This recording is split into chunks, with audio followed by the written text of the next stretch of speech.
My family kicked me out because I refused to throw away my grandfather's old film projector and reels. That ancient film projector changed everything. Not just because it was my inheritance from Grandpa Michael, but because it became the physical manifestation of the divide between me and my family.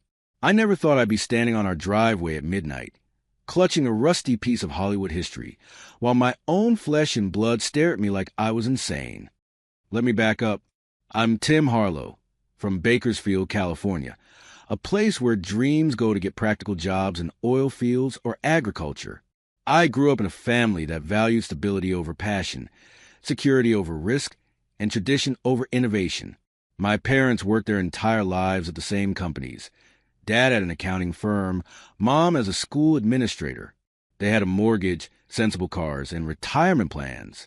The American dream, suburban edition. But I had Grandpa Michael. Grandpa wasn't like the rest of the family. In the 1950s, while everyone else was settling into post-war conformity, he was hauling equipment around Hollywood as a camera assistant. He wasn't a big shot, just a working stiff who helped capture magic on celluloid. But man, the stories he told when we'd sit on his porch during those long summer evenings. Jimmy Stewart, nicest guy you'd ever meet, brought donuts for the crew every Thursday. Hitchcock was a nightmare to work with, but man, he sure knew exactly what he wanted. My family would roll their eyes. Dad would mutter about embellishment, while Mom would shoot me warning glances not to get too caught up in fantasies. My Uncle Rick was the worst, always snorting and saying things like, if Michael was such a big shot in Hollywood, why'd he end up fixing TVs in Bakersfield? But I saw the light in Grandpa's eyes when he talked about those days. That wasn't the look of a man spinning yarns. It was a glow of someone who had touched something magical, even if just for a moment. When I was 15, I started making short films of my friends using a beat-up digital camera I bought working weekends at Target. Nothing special, just goofy horror spoofs and skateboarding videos. But Grandpa Michael watched every single one. He'd offer suggestions about framing, lighting, and pacing that seemed to come from another world compared to YouTube tutorials I was following. It's not about the equipment, Timmy, he'd say. It's about what you see and how you make others see it too. By senior year, I knew what I wanted. Film school, USC or UCLA if I could swing it. My guidance counselor was supportive, pointing out my solid GPA and the strength of my portfolio. I even got an honorable mention at a regional student film festival for a documentary I made about local farmers affected by the drought. The only people not on board?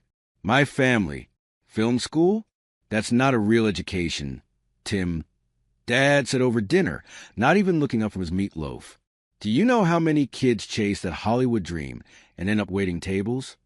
Mom added, her voice that special mix of concern and disappointment she perfected over the years. Uncle Rick, who always seemed to be at our house for dinner despite having his own family, laughed so hard he nearly choked on his beer. Hollywood? Jesus, kid. You might as well tell them you want to be an astronaut or a cowboy. I tried explaining the statistics, the job prospects in the expanding digital media landscape, the growing demand for content creation. They weren't hearing it.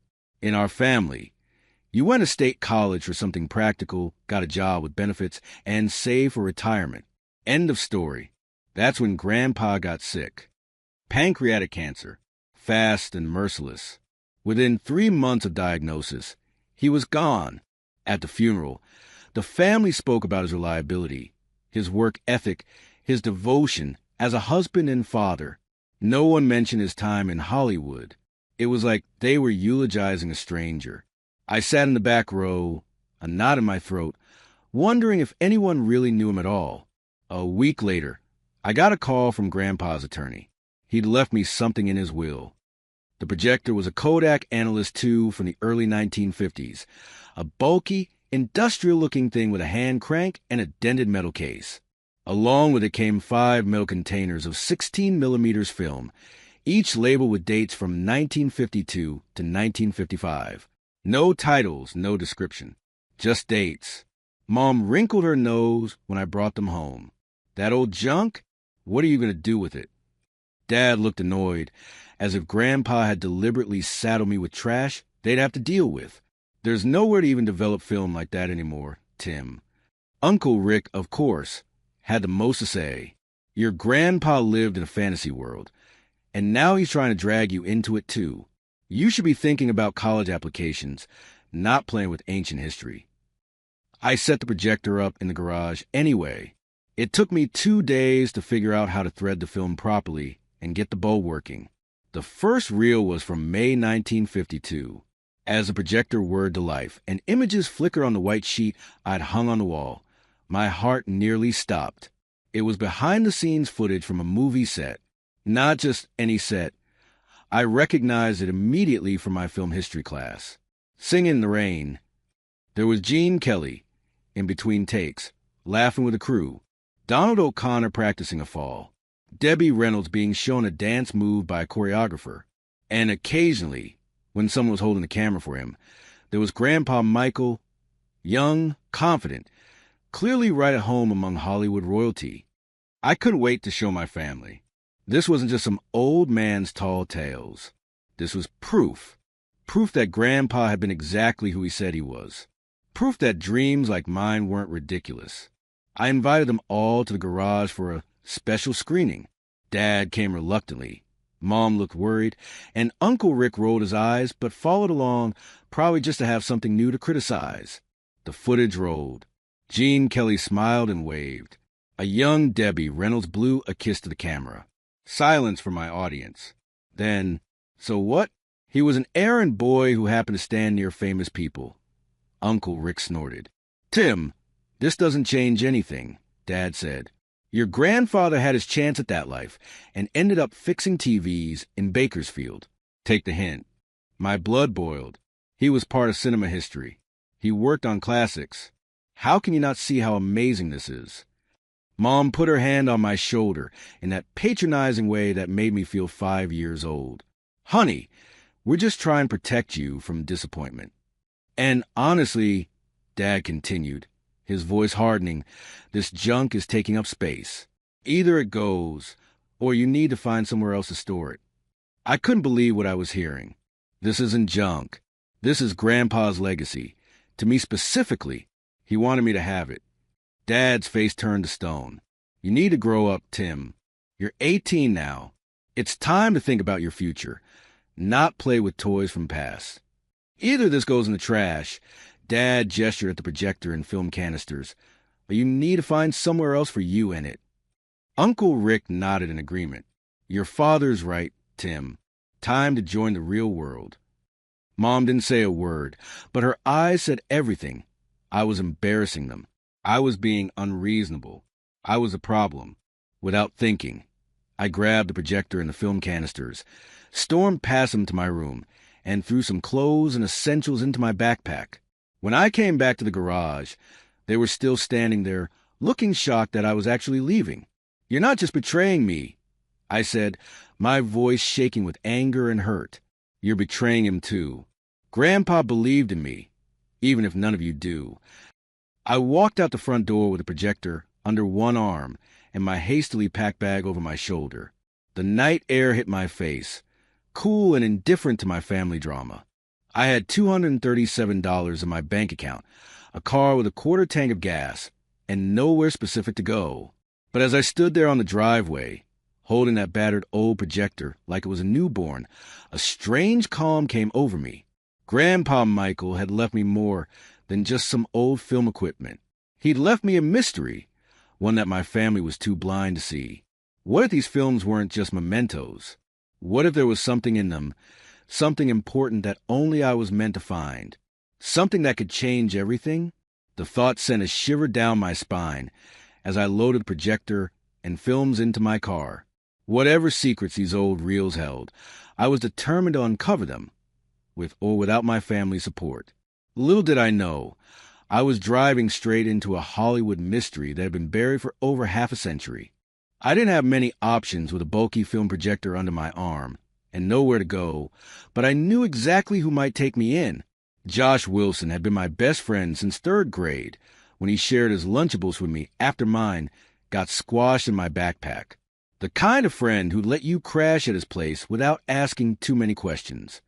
His apartment was only 15 minutes from my parents' house, but it felt like crossing into another dimension. I pulled into the cracked driveway of the small rental he shared with two other guys from community college. The porch light flickered like it was sending Morse code warnings as I knocked, still balancing the projector against my hip. When Josh opened the door, hair sticking up like he'd been electrocuted, wearing boxers and a faded Nirvana t-shirt, his eyes went from my face to projector to my hastily packed bag. "Dude, are you filming the next Terminator in my garage or something?" he asked with that crooked smile of his. I managed a weak smile back. Maybe something even cooler. That was all it took. No lengthy explanations needed. That's why Josh was Josh. He just nodded and held the door open wider. "Mi casa es your refugee camp," he said, grabbing my bag. "Dave and Mike are out of town this weekend, so the living room couch is all yours. But fair warning, it smells like Mountain Dew and broken dreams." Josh's place looked like what would happen if a comic book store and a Taco Bell had a baby that nobody cleaned up after. Pizza boxes formed precarious towers. Gaming controllers snaked across the floor like plastic serpents. Posters of bands I'd never heard of covered water stains on the walls. But the garage, that was the real treasure. Josh's roommates used it for band practice, which meant it had decent lighting, and even some soundproofing foam haphazardly stapled to the walls. A broken drum set sat in one corner, and various amps created an electronic jungle in another. "Welcome to your personal Paramount Pictures," Josh announced, sweeping his arm across the cluttered space. "It's no Hollywood, but it's yours for as long as you need it." I set the projector down on a wobbly card table, carefully arranging the film canisters beside it. "This is perfect, man. Seriously." Josh leaned against the doorframe. "So, family drama or midlife crisis? You're kind of young for the second one, but you've always been an overachiever." I gave him the condensed version. Grandpa's inheritance. My family's ultimatum. The door hitting me on the way out. Josh listened without interrupting, which was unusual for him. "Your dad's always been intense," he finally said. "But kicking you out over some old movies? That's next-level parenting fail." That night, we ordered Chinese food and talked about everything except my situation. Josh caught me up on his community college adventures, his terrible date with a girl from his sociology class, and his plans to transfer to a 4-year school eventually. Normal stuff. Stuff that reminded me the world was still spinning despite my personal drama. I crashed on the couch that night, using my jacket as a blanket, the film canisters sitting on the coffee table like silent witnesses to my exile. Before drifting off, I checked my phone. 3 missed calls from Mom. No messages. No texts. Just calls I wasn't ready to return. Morning brought clarity and purpose. I needed a job ASAP. No way I could crash at Josh's indefinitely without contributing. But first, I needed to see what was on those reels. Not just the one I'd already viewed at my parents' house. The others. The mystery ones. Josh had morning classes, so I had the place to myself. I set up the projector in the garage, using an old sheet I found in the laundry pile as a screen. The projector had worked at home, but the bumpy ride in my car and being hastily packed hadn't done it any favors. The first attempt was a disaster. The bulb made a popping sound, then died. The film jammed in the feed, creating a sound like a cat being strangled.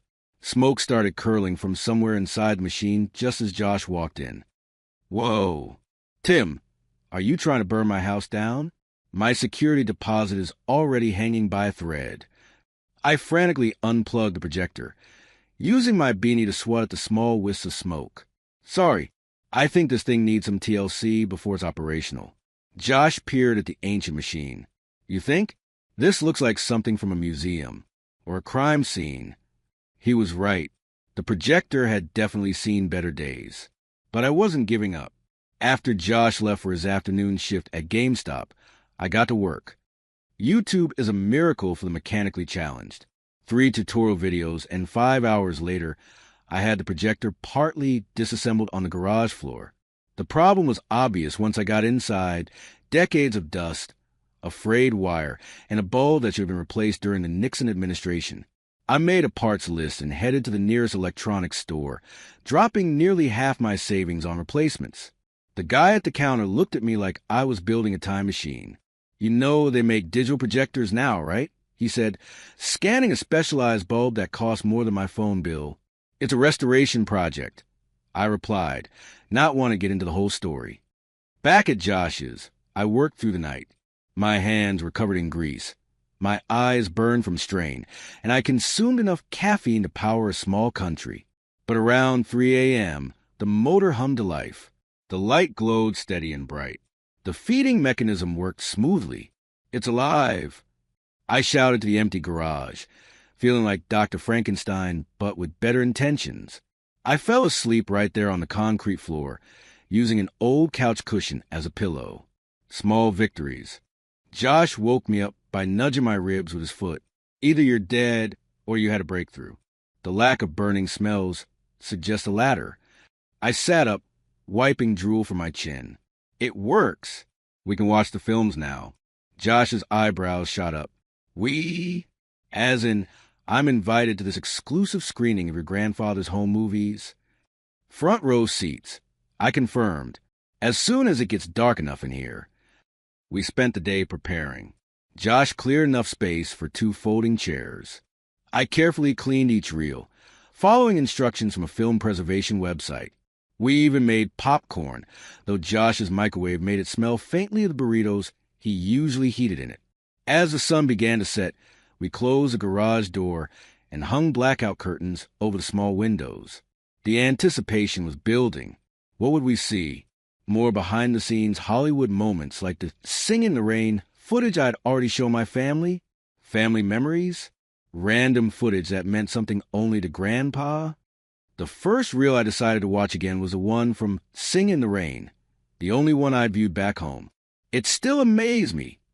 Gene Kelly rehearsing dance steps, Debbie Reynolds laughing with crew members, Donald O'Connor making faces at camera.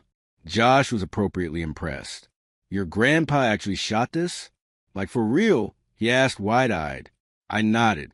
He was there. He was part of it. The next reel was a disappointment, though. 10 minutes of Grandpa's sister Marge showing off her prize-winning apple pie at some county fair in 1953. Josh tried to look interested, but failed miserably. "Maybe she was famous in pie circles?" he offered weakly. The second reel wasn't much better. Grandpa filming himself mowing the lawn, occasionally waving at the camera. Riveting stuff. The third reel showed California farmland. Endless fields shot from a moving car, occasionally zooming in on workers or irrigation systems. "Dude," Josh said after the third reel finished, "I hate to say it, but 3 of these 5 reels aren't exactly Spielberg material. Your family might have had a point about some of this being, pretty boring stuff." I felt my stomach sink. What if most of this was just sentimental junk? What if I'd thrown away my relationship with my family over 1 good reel of Hollywood footage and a bunch of boring home movies? 4 reels down, 1 to go. It sat in its metal canister, unlabeled except for a date, August 1954. No description. Nothing to indicate what might be on it. Last chance for cinematic glory. Josh said, reaching for more popcorn. I loaded the film with care, my expectations at rock bottom. The projector whirred to life, light beaming onto our makeshift screen. Static, jumpy frames. Then clarity. A woman appeared, her back to the camera, at first. Blonde hair carefully styled in that unmistakable 1950s way. She turned, and both Josh and I stopped breathing. She looked exactly like Marilyn Monroe. Not someone who resembled her. Not an impersonator. It was her. That smile, that face known worldwide. She was adjusting what looked like a casual summer dress, laughing at something someone off-camera had said. "Holy, is that really her?" Josh whispered, leaning forward. So far he nearly fell off his chair. I couldn't speak. The footage continued. Marilyn, if it really was her, moving around what looked like a private garden. No movie set visible. No other actors. Just her, relaxed, candid, occasionally glancing at the camera with a smile that didn't seem performed for millions of fans but shared with a friend. The quality was remarkable. Clearly professional equipment, not a typical home movie camera. The framing was deliberate, artistic even. My grandfather's work, without a doubt. Tim, Josh finally said, his voice still hushed like we were in church. If that's genuine footage of Marilyn Monroe that's never been seen before, do you have any idea what that could be worth? The film ran for about 15 minutes before ending abruptly. We sat in silence as the projector clicked emptily, the light still shining on the now blank sheet. My mind was racing. Grandpa Michael had filmed Marilyn Monroe in what appeared to be a private setting, not on a movie set, not at a public event, somewhere personal. The footage felt intimate, not in a scandalous way, but in its casualness, like he had been invited into her private world. We need to find out if this is real, I finally said. Josh nodded enthusiastically. And if it is, we need to figure out what the heck your grandpa was doing with Marilyn Monroe in some random garden in 1954. I carefully rewound the film and stored it back in its canister. This wasn't just some old Hollywood memorabilia anymore. This was potentially a historical artifact, and possibly the key to a story about my grandfather that no one in my family knew. There's more to this, I said, more to myself than to Josh. The other reels seemed random, but what if they're not? What if there's a connection we're missing? Josh looked at me, a slow smile spreading across his face. I think your life just changed frames, my friend. I nodded, feeling something I hadn't felt since before Grandpa died. Purpose. Whatever this mystery was, I was going to solve it for Grandpa Michael, for myself, and maybe, just maybe, to show my family exactly what they dismissed as junk. Little did I know that this was just the beginning of a Hollywood mystery that would lead me places I never imagined, and put me in the crosshairs of people who do anything to keep the past buried. The discovery of potential Marilyn Monroe footage changed everything. I sat in Josh's garage the next morning, staring at the unassuming metal film canister like it contained nuclear codes. This wasn't just some family memento anymore. If authentic, this could be my ticket to film school, to a career, to proving my family wrong about everything. We need to verify this, I told Josh over breakfast. If you could call stale Fruit Loops and Mountain Dew breakfast. How? Josh asked through a mouthful of neon cereal. It's not like we can Google, is my grandpa's secret Marilyn Monroe film real? He had a point, but I remembered someone who might help. Mr. Green ran the last remaining movie theater in our town. The Starlight, a single-screen relic that somehow survived a multiplex invasion. He'd been a projectionist since the Kennedy administration and knew more about film than anyone I'd ever met. If anyone could verify what we had, it would be him. I called ahead, then carefully packed the projector and the Marilyn reel. Josh offered to drive, which was good because my hands were shaking too much to handle a steering wheel. The Starlight was closed on Mondays, but Mr. Green let us into the back entrance. He was exactly as I remember from childhood, tall, rail-thin, with wispy white hair that seemed to float around his head like a dandelion. Timothy Harlow, he said, squinting at me through thick glasses. Your grandfather used to bring you to the matinees. Kid's ticket, even when you were too old for it. I smiled at the memory. He loved this place. Mr. Green's projection booth was a temple to analog cinema. Film canisters lined the walls. Vintage movie posters covered every available surface. The air smelled of celluloid and popcorn. We set up our projector next to the professional one, which made ours look like a child's toy. I explained the situation as he examined the reel with gloved hands, handling it with the reverence of a priest with sacred text. Michael never mentioned knowing Monroe, he mused, inspecting the film leader, but he didn't talk much about his Hollywood days. When the footage played on the theater screen, larger and clearer than our garage sheet, Mr. Green watched in complete silence, occasionally making small noises in his throat. When it ended, he removed his glasses and polished them slowly. Well, I asked, my heart pounding. It looks authentic, he said carefully. The film stock is period correct. The framing is professional. And that certainly looks like Monroe. My breath caught. So it's real? I'm not an expert on Marilyn Monroe specifically, he cautioned. But this doesn't look like any publicly available footage I've seen. The question is, What was your grandfather doing filming her in what appears to be a private setting? That was the million-dollar question. Would you know anyone who could authenticate this more officially? Josh asked. Mr. Green thought for a moment.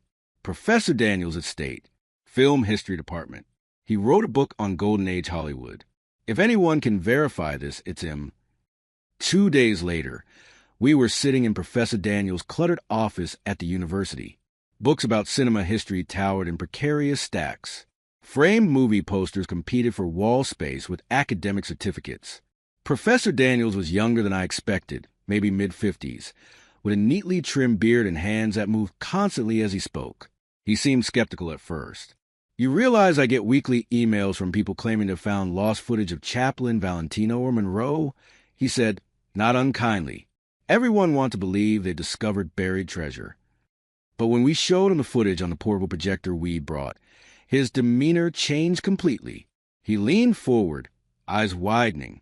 Halfway through, he paused it and walked up to the makeshift screen, a white poster board propped against his bookshelf. This location, he said, pointing to the garden where Marilyn was walking. I recognize it. This is the backyard of the Benedict Canyon house, where she lived briefly in 1954. My skin prickled with goosebumps. So, it's definitely her? In her actual home?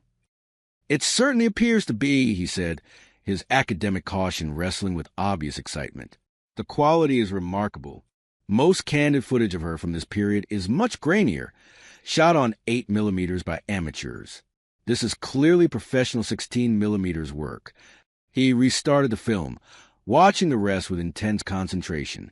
Your grandfather shot this? He asked when it finished. I nodded. Was he a professional cinematographer? Camera assistant. Mainly, he worked on Sing in the Rain and some other productions. Professor Daniels rubbed his beard thoughtfully.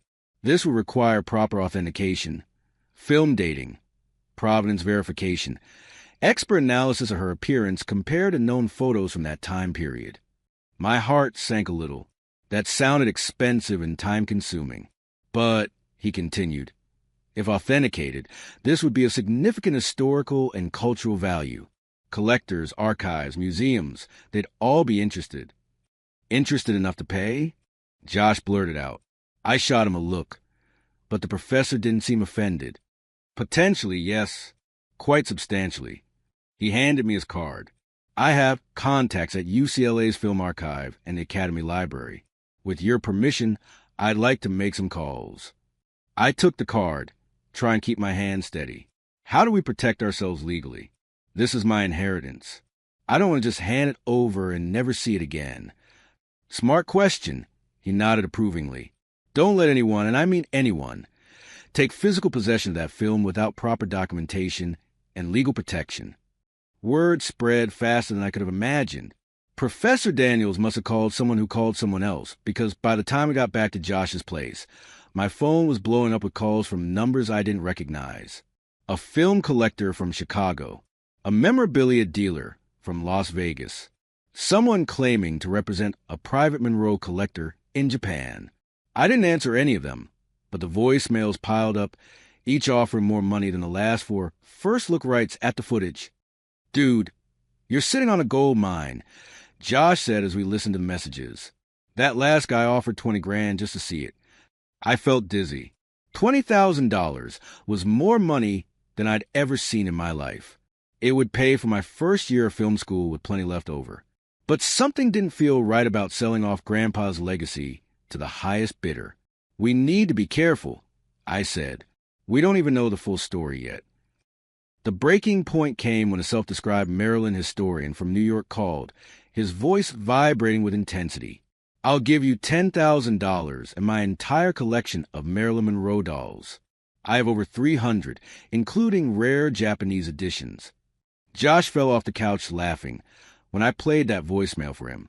But beneath the absurdity, I felt a creeping unease.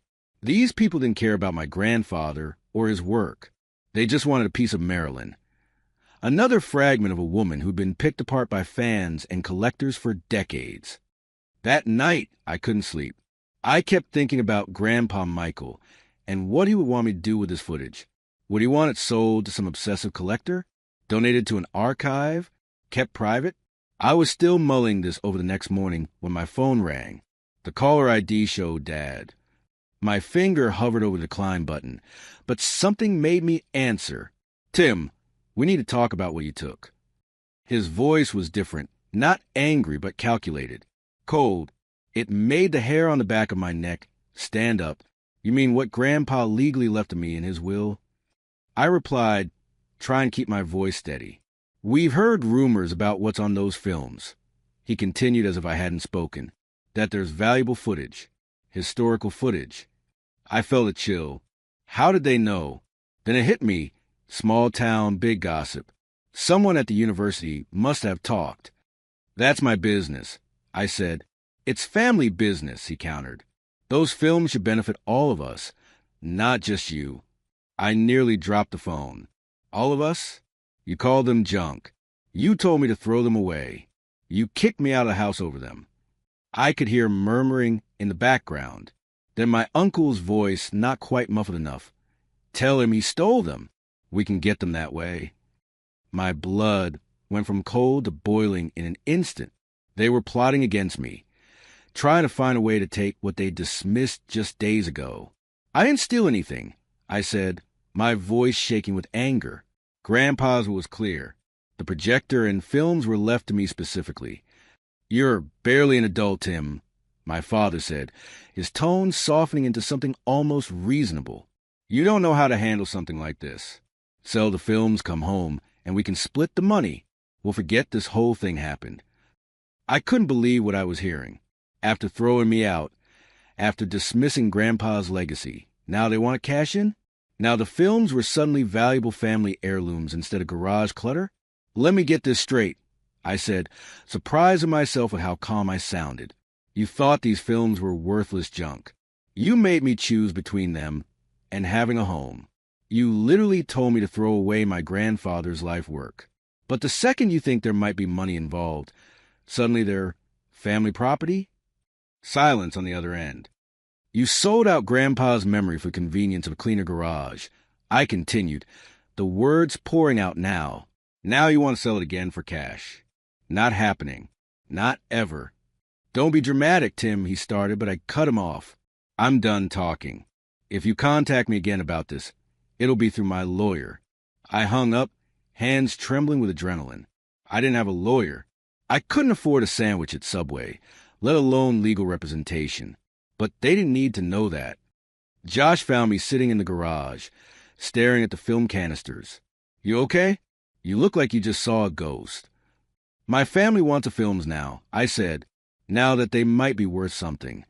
Josh's usual joking demeanor vanished. "Seriously? That's messed up. They're saying I stole them." My uncle literally suggested they claim I took them without permission. "Can they do that?" Josh asked, looking worried. "I don't think so. Grandpa's was pretty clear." I picked up the metal canister containing the Maryland footage. "But they have resources I don't. They could make things difficult." Josh sat down beside me. "So what's the plan?" I thought about everything that had happened, from being thrown out of my home to discovering footage that could change my life, from my family's dismissal to their sudden greedy interest. "I need to protect this," I said finally. "Not just for me, but for Grandpa. He left these to me for a reason. He trusted me with them." I looked at the projector, old and battered, but still working after all these years. Just like Grandpa had kept working, kept believing in his Hollywood days when everyone around him dismissed him as fabrications.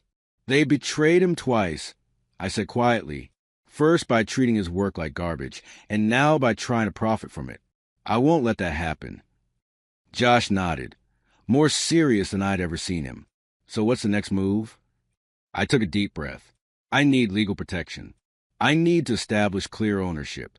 And I need to figure out exactly what I'm sitting on here, the full story behind these films. The weight of what I was facing settled on my shoulders. This wasn't just about some old movies anymore. This wasn't even just about film school or proving my family wrong. This was about protecting my grandfather's legacy from the very people who should have valued it most. Grandpa used to say that film shows us the soul. I told Josh, "I think I've just seen my family's souls, and they're darker than exposed film. Josh put his hand on my shoulder. Then it's war. I nodded, a plan already forming in my mind. I need lawyers. I need experts. I need proof. This wasn't the path I'd imagined when Grandpa left me his old projector, but it was a path I was on now, and I would follow it wherever it led, for him, for myself, and for the truth that was hiding somewhere in these reels of forgotten film. Finding a lawyer when you're broke, living in your friend's garage, and in possession of potentially valuable historical footage isn't as easy as it sounds. After calling around town and being quoted consultation fees that made my empty bank account weep, I was about to give up. Then Josh's mom came through with a name, Franklin Weber, an old law school friend who owed her a favor. He agreed to meet me pro bono, at least for the initial consultation. His office wasn't what I expected. Instead of mahogany and leather, it was all IKEA furniture and framed movie posters.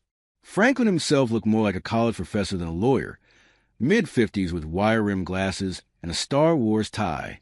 So, he said after I'd explained my situation, you have what might be previously unknown footage of Marilyn Monroe, legally willed to you by your grandfather, and now your family want a piece of the pie they initially threw in the trash? I nodded, clutching the manila envelope with Grandpa's will and the letter from his attorney. Franklin examined the documents, occasionally making small noises of interest. Finally, he set them down and removed his glasses. The will is clear-cut. Your grandfather specifically left these items to you, not to the family collectively. They have about as much legal claim to them as I do. Relief washed over me. So they can't take them? Not legally, no. But that doesn't mean they won't try to make your life difficult. He leaned forward. Have you had the footage authenticated yet? I told him about Professor Daniels and his cautious but excited assessment. Get that in writing, Franklin advised. And don't let the physical film out of your sight. We're talking about a unique cultural artifact here. If authenticated, this isn't just family drama. This is film history. As I was leaving, he added something that stuck with me. Your grandfather must have had a reason for keeping this footage private all these years, and for leaving it specifically to you. Think about that before you make any decisions. The media attention started the next day. Someone from a university must have leaked the story because a local news blog ran a headline. Local teen discovers lost Marilyn Monroe footage in inheritance. By afternoon, my phone was blowing up. Local TV stations, collectors, 2 different Hollywood memorabilia dealers, someone claiming to represent a cryptocurrency billionaire who collects rare cultural artifacts. Josh thought it was hilarious. Dude, you're famous by proxy.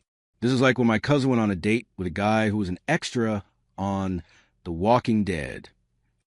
I wasn't laughing. This was exactly what I've been afraid of, a feeding frenzy. These people didn't care about Grandpa Michael or his work. They just wanted a piece of Marilyn, the woman who'd been exploited and commodified for decades after her death. Then came the email from Warner Brothers, an actual Hollywood studio. They wanted to discuss acquisition rights for the footage, with the possibility of including it in an upcoming documentary about Golden Age Hollywood. HBO reached out the same day with a similar offer, adding that they'd be interested in my personal story as well. Josh found me in the garage that night, staring at the projector. You don't look like someone who just got emails from Warner Brothers and HBO, he observed, handing me a soda. Most film students would be doing backflips right now. I popped the gun open, watching the fizz settle. Yesterday I was nobody. Today I'm getting calls from Hollywood executives. But it doesn't feel like it's because of me, you know? It's all about what I have, not who I am. Welcome to America, Josh said with a theatrical sigh. We're only as valuable as what you own or how many followers you have. He wasn't wrong. But something else was bothering me too. What if I sell the footage and it's the wrong choice? What if Grandpa kept it private all these years for a reason? What if I'm betraying his trust? Josh sat down on our makeshift couch, 2 folding chairs with a plank across them. Or what if he left it to you because he knew you'd do the right thing with it? Maybe the right thing is sharing it with the world. Before I could figure out my next move, my family made theirs. Uncle Rick called a family meeting at my parents' house, and made sure everyone in our extended family attended.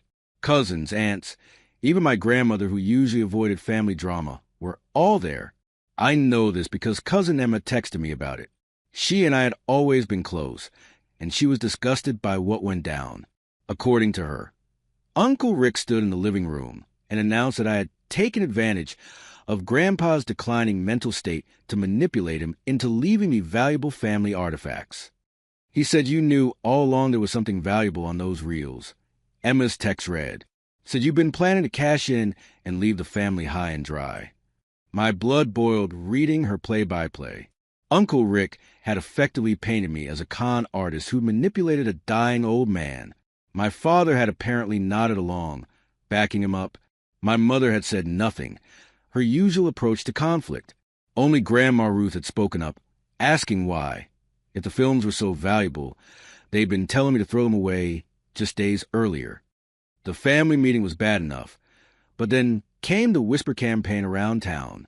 Our neighbor, Mrs. Peterson, cornered me outside the grocery store, asking if it was true I'd stolen family heirlooms. My former high school teacher gave me a disappointed look at the gas station and mumbled something about respecting family. In a small town like ours, reputation is currency, and mine was being systematically destroyed. The worst part came when my mother called, not to check if I was okay, not to apologize, but to say, just give the films back and all this can stop. We can be a family again. I still remember standing in Josh's driveway, phone pressed in my ear, feeling like I'd been punched in the gut. Be a family again? I echoed, my voice sounding strange to my own ears. When were we ever a family? When you all mocked Grandpa's stories? When you called his legacy junk? When you kicked me out? Or now, when you think his films might be worth money? The silence on the other end of the line spoke volumes. You don't want to be with me, I continued, the truth settling into my bones. You want to be with the money. There's a difference. After that call, something in me hardened. I was done being reactive. It was time to take control of the narrative. With Franklin's legal guidance, I drafted clear terms for anyone interested in viewing or acquiring the footage. No physical access to the original film. Without signed contracts. Required presence of my legal representation. Non-disclosure agreements until authentication was complete. Professor Daniels helped arrange a meeting with film preservation experts from UCLA who could properly assess the footage without it leaving my possession. Meanwhile, Josh appointed himself my media firewall, screening calls and keeping reporters away from the house.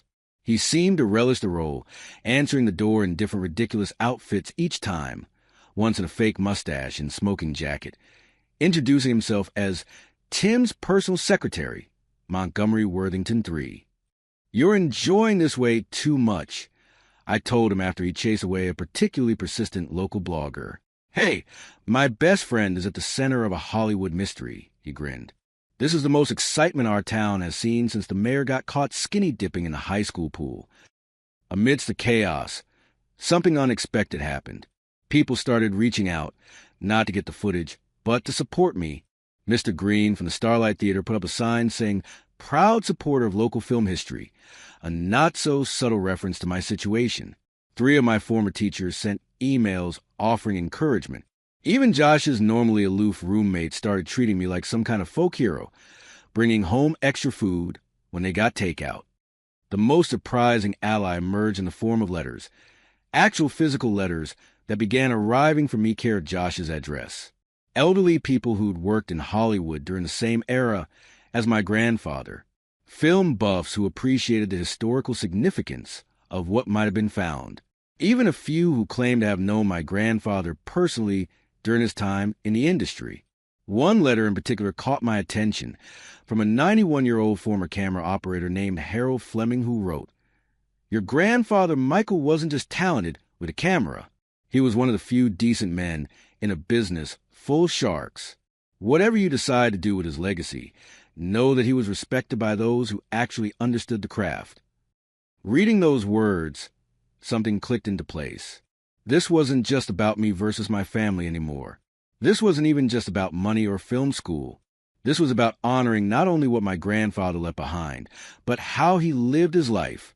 I think I know what I need to do, I told Josh one night as we sat in the garage, the projector casting long shadows on the wall. Sell to the highest bidder and buy us matching Lamborghinis, he suggested hopefully.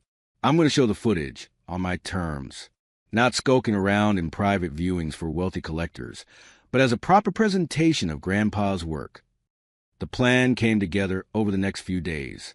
With Franklin's help, I secured a small theater for a private screening. The Starlight, of course, with Mr. Green proudly offering for free. Professor Daniels would provide historical context. The UCLA preservation experts would be there to officially authenticate the footage. And I'd invite select media, as well as representatives from film archives and studios. The goal wasn't to auction off the footage to the highest bidder, but to find the right home for it. Somewhere it would be preserved, respected, and made available to researchers and film historians. As Josh put it, your family wanted to throw it in the trash. Then they wanted to cash in. You're finding a middle path, keeping it alive without selling out. 2 days before the scheduled screening, I received an unexpected text from Cousin Emma. They're planning something. Uncle Rick and your dad. I overheard them. Be careful. My stomach dropped. What could they possibly do? They had no legal claim. The screening was private property. Everything was above board. But I'd learned not to underestimate the lengths people will go to when money and pride are involved. Franklin advised hiring security for the event. Just as a precaution, Mr. Green suggested we make backup copies of the footage, just in case. The night before the screening, I couldn't sleep. Josh found me in the garage at 3 a.m., running the projector one last time, watching Marilyn laugh and twirl in that garden from so long ago. Having second thoughts? He asked, sitting beside me. No, I said, just making sure I'm doing right by her too. By everyone in these films. Josh watched the footage for a moment, then said something surprisingly profound for a guy whose usual philosophical contributions involved pizza toppings. Your family tried to make this about ownership, but maybe it was never meant to be owned. Maybe your grandpa was just keeping it safe until the right time. Morning came with nervous energy and a sense of purpose. We carefully packed the projector and all 5 reels of film. The authenticated footage of Marilyn was the centerpiece, but I decided to show excerpts from all the reels, even Aunt Marge and her pie. It was all part of Grandpa's legacy, all pieces of the story. Before leaving, I made a stop at First National Bank, where I'd rented a safety deposit box for the original Marilyn Monroe reel. Franklin had insisted on this precaution the moment the media attention started. Never keep all your eggs in one garage, he'd said with a wry smile. I've been bringing only a high-quality digital transfer to viewings, keeping the irreplaceable original film locked away. With the precious original reel now securely in my backpack, we loaded everything into Josh's car. I looked back at the garage that had been my refuge during this strange chapter of my life. Whatever happened today would change things. There was no going back to being just a kid with dreams of film school. I was now Tim Harlow, grandson of Michael Harlow, and I was about to share his hidden legacy with the world, for better or worse. The credits of my old life were rolling, and a new story was about to begin. The Starlight Theater hadn't seen a full house in years, but tonight, every seat was taken. Film historians from UCLA, representatives from Warner Brothers, Netflix, and 3 other studios, local media. Even Professor Daniels had brought his entire film history class. Mr. Green was running around like a kid at Christmas, checking the projection equipment for the 20th time. And in the back row, trying to look invisible but failing spectacularly, sat my family, Dad, Mom, Uncle Rick, and a few others who'd suddenly remembered they were related to me. I stood at the front of the theater, palms sweating as I gripped the podium. Public speaking had never been my thing, but Franklin had coached me through a brief introduction. Keep it simple. Focus on Grandpa Michael. Make this about film history, not family drama. My grandfather was a craftsman. I began, my voice steadier than I felt. He worked behind the scenes, making movie magic happen without getting credit on marquees. What you're about to see is a small part of the legacy he left behind, not just to me, but to cinema history. The lights dimmed. First came the singing in the rain behind-the-scenes footage. Murmurs of appreciation rippled to the crowd of film buffs. Then the seemingly mundane reels, Aunt Marge at her pie, the California landscapes, Grandpa with his lawnmower. These everyday moments might seem trivial, I narrated as they played, but they show the same eye for composition, the same respect for subject that made him valuable on professional sets. I could almost feel my family's confusion from the back row. Why was I showing this boring stuff? Where was the money shot? Then came the moment everyone was waiting for. The fifth reel. Marilyn. The theater went absolutely silent as she appeared on screen, adjusting her dress in that Benedict Canyon garden. The quality was stunning, professional, intimate, obviously shot with skill and care. Marilyn laughing. Marilyn thoughtful. Marilyn unguarded in a way rarely captured on film.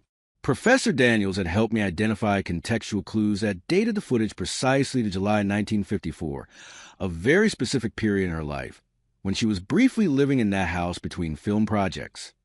When the lights came up, the response was immediate.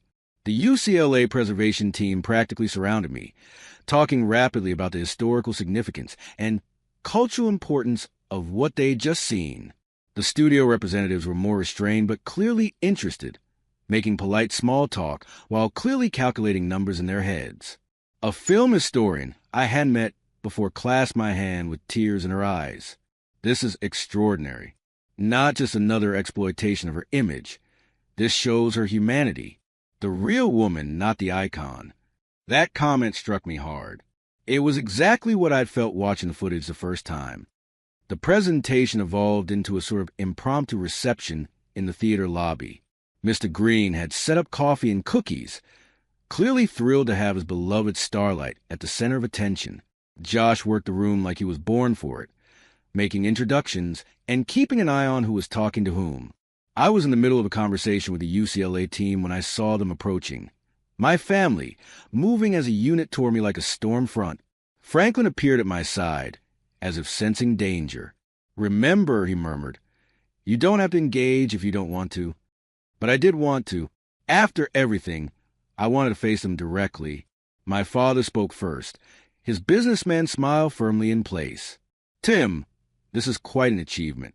We're very proud." The words rang so hollow I almost laughed. Proud? Now, after everything? Uncle Rick chimed in.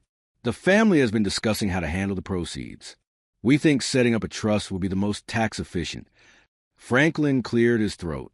"Any proceeds belong solely to Tim, as the legal heir to these artifacts, as established by his grandfather's will."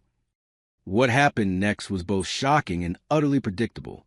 My father turned to the nearest cluster of journalists and said, loud enough for everyone to hear, "My son manipulated his dying grandfather for personal gain. These films belong to our entire family." The room went silent. Every head turned our way. My heart hammered in my chest. Uncle Rick seized a moment, stepping forward dramatically. "We're asking for a fair division. Half the proceeds to Tim, half to the rest of the family. That's all we want." I looked at their faces, the naked greed barely concealed behind fake concern. These people who had mocked Grandpa's Hollywood stories, who had called his legacy junk, who had thrown me out of my home for refusing to trash his memory. I was about to respond when Professor Daniels stepped forward. "Excuse me," he said mildly, "but I believe I just heard you say these films were junk, not worth keeping?" Because I distinctly remember Tim telling me his family insisted these films were worthless and should be thrown away. "Is that correct?" The local reporter from the Tribune, who'd been covering the story from the beginning, chimed in. "And didn't you evict your son when he refused to discard these historical artifacts?" I believe we reported on that. My family's plan collapsed like a bad souffle. They hadn't expected the journalists to know the backstory, hadn't realized I'd been transparent about the whole journey from the beginning. My father's face darkened. Uncle Rick sputtered something about family matters. My mother looked at the floor. I hadn't said a word. I didn't need to. The offers started coming in the next morning. Warner Brothers. $5 million for exclusive rights to the Maryland footage, plus a first-look deal on any other Discover materials. Netflix. $3 million for a documentary about Grandpa Michael's career and my discovery of the lost footage. There were smaller offers, too. Film archives wanting to preserve the materials, museums requesting exhibition rights, collectors offering slightly less money but promising to keep the collection intact. The numbers were staggering, life-changing. Just days ago, I couldn't afford my own apartment. Now I was fielding multi-million-dollar offers. Josh found me sitting on our makeshift couch in the garage, staring at the projector. "So," he said, dropping beside me, "which mansion are we buying?" "I vote for one with a bowling alley." I smiled weakly. "I don't know what to do, man. It's so much money." "It's not just money," Josh said, suddenly serious. "It's validation. Your grandfather wasn't making stuff up. He really was part of Hollywood history. And you saved that history when your own family wanted to trash it." After a week of negotiations and consultations with Franklin, I made my decisions.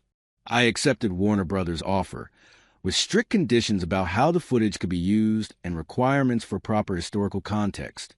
I signed with Netflix for the documentary, insisting on creative input to ensure Grandpa's story was told respectfully.